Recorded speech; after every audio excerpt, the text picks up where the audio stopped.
एक बार की बात है, एक छोटे से शहर में एक छोटे से घर में मोहन अपनी माँ के साथ रहता था। मोहन का बाप कई साल पहले ही गुजर चुका था। मोहन एक छोटी सी नौकरी करता था और उससे ही अपना घर चलाता था। मोहन रोज काम पर जाता था और बहुत ही मेहनत से काम करता था। एक दिन मोहन काम पर जा रहा होता है कि उसकी माँ उसे कचरे का एक थैला देती है और कहती है कि इसे जाते हुए कूड़ेदान में फेंक देना। मोहन वो कचरे का थैला पकड़ लेता है और जाते हुए कूड़ेदान में फेंक देता है और अपने काम पर चला जाता है। इसी तरीके से रोज जाते हुए मोहन को उसकी माँ कचरे का थैला देती थी और मोहन कचरे के डिब्बे में फेंक देता था। एक दिन मोहन कचरे का थैला ले जाना भूल जाता है और उस दिन वो रात को कचरे का थैला कूड़ेदान में फेंकने के लिए जाता है। उस दिन वो जब कचरे का थैला लेकर कूड़ेदान में फेंकने जाता है और जब वो कूड़ेदान के पास पहुंचता है तो उसे तरह तरह की आवाज़ें आने लगती हैं। मोहन घबरा सा जाता है, लेकिन वो कूड़ेदान में कान लगाकर सुनता है कि ये किसकी आवाज़ है। वो आवाज़ सुन रहा होता है कि उसमें से कोई बाहर निकल आता है। वो क्या देखता है कि उससे एक भूत निकल रहा है। मोहन ये देखकर बहुत ही ज़्यादा घबरा जाता है और वो अपने घर की तरफ दौड़ने लगता है और वो अपने घर पहुंच जाता है। उसकी माँ जब ये देखती है कि मोहन इतना घबराया हुआ क्यों है और भागते हुए क्यों आया है, तो मोहन की माँ उससे सारी बात पूछती है, लेकिन मोहन उसे कुछ भी नहीं बताता। अगले 2-3 दिन तक मोहन कचरा नहीं फेंकने जाता। उसकी माँ उसे रोज़ कहती कि कचरा फेंक आओ, लेकिन मोहन नहीं जाता था और वो अपनी माँ को सारी बात बता भी नहीं रहा था। मोहन को रोज़ उसकी माँ कहती कि कचरा फेंक आओ। ऐसे ही 3-4 दिन गुजर जाते हैं।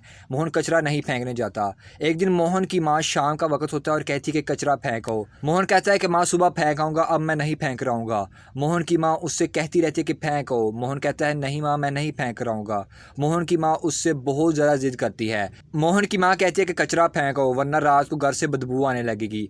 तो मोहन को कूड़ा फेंकने के लिए जाना ही पड़ता है। जब वो कूड़ा फेंकने के लिए डरता डरता सा जाता है और जब वो कूड़ादान के पास पहुंचता है तो उसे तरह तरह की आवाज़ें आने लगती है। मोहन फिर डर सा जाता है और बहुत ज़्यादा घबरा जाता है। उस दिन वो भूत बाहर आता है और मोहन का हाथ पकड़ लेता है। मोहन बहुत ज़्यादा डरने लगता है और डर के मारे कांपने लगता है और भूत उससे कहता है कि आज मैं तुम्हें नहीं छोड़ूंगा।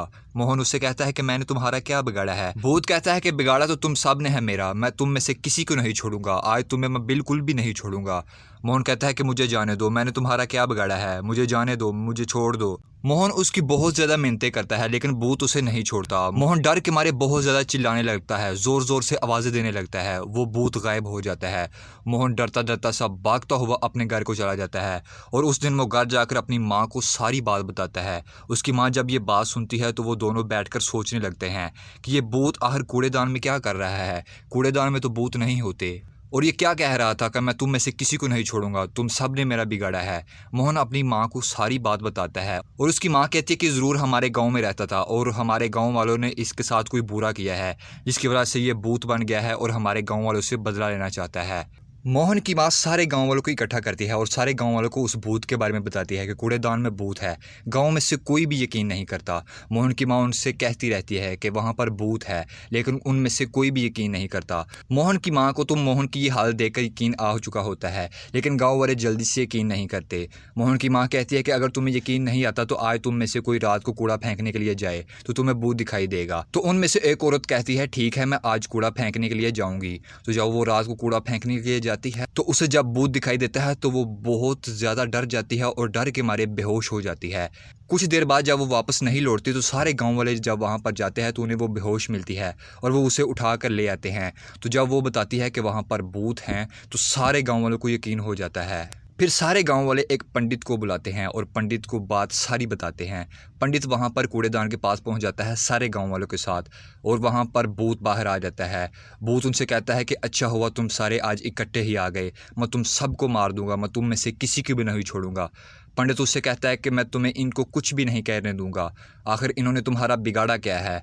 भूत कहता है कि मैं भी इनमें से एक ही था, इन्होंने मुझे जान से मार डाला। कूड़े क्रिकेट की वजह से इन्होंने मुझे बहुत ज़्यादा तंग किया। मैंने रोकता था कि कूड़ेदान में कूड़ा फेंका करो, लेकिन ये सड़कों पर कूड़ा फेंक देते थे, घरों के आगे कूड़ा फेंक देते थे और जब मैंने इन्हें रोका तो इन्होंने मेरे घर के आगे कूड़ा फेंकना शुरू कर दिया और कूड़े की वजह से मैं बहुत ज़्यादा बीमार हो गया और मेरा कोई था भी नहीं जो मेरा ख्याल रखता और मैं बहुत ज़्यादा बीमार हो गया और मैं मर गया और इन्होंने मेरा अंतिम संस्कार भी नहीं किया और मुझे कूड़ेदान में फेंक दिया। तब से मैं एक भूत बनकर भटक रहा हूँ इनसे बदला लेने के लिए, मैं इनमें से किसी को भी नहीं छोड़ूंगा। पंडित कहता है कि इन्होंने तुम्हारे साथ बुरा किया है, मैं मानता हूँ, लेकिन तुम इन्हें छोड़ दो, आज से अपने गांव को साफ रखा करेंगे। तब से सारे गांव वाले अपने गांव को बहुत ज़्यादा साफ रखते हैं और तब से वो भूत भी चला जाता है और सारे गांव वाले खुशी से रहने लगते हैं।